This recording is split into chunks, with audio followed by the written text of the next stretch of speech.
2003, I became the first reporter at the Wall Street Journal to focus full-time on the life and times of the new rich.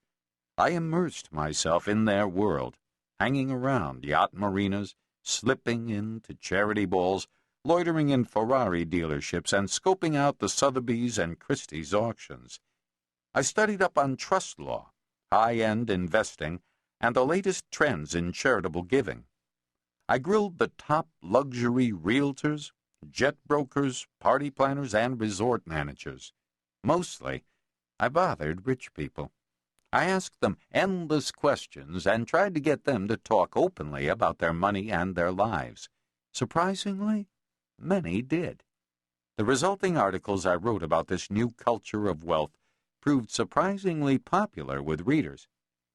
This book began with that reporting, but its central premise of a parallel country of the rich took shape later with a chance conversation at a yacht club.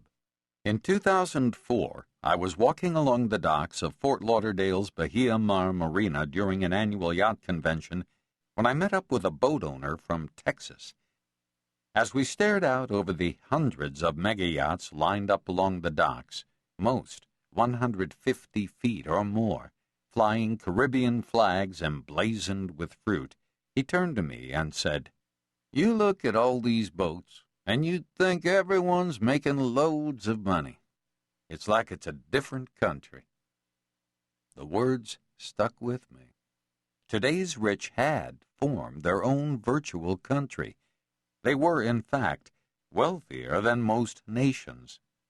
By 2004, the richest 1% of Americans were earning about $1.35 trillion a year, greater than the total national incomes of France, Italy, or Canada.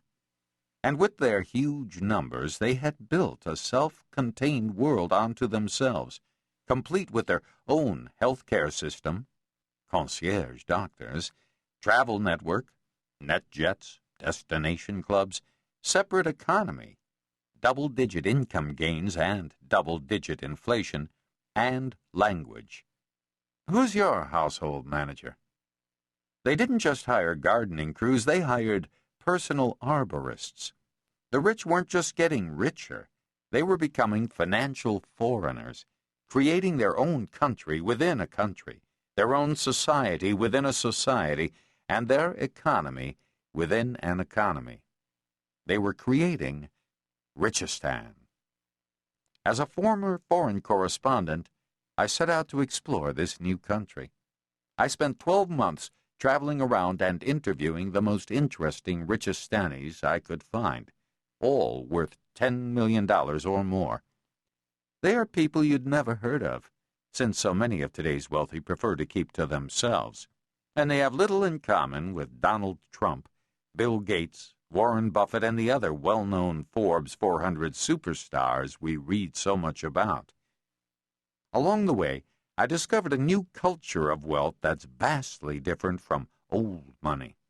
I found Richistanis who have made vast fortunes from things we barely knew existed, like miniature ceramic villages. And I learned that the very way that people get rich is changing, driven by vast pools of money sloshing around the world.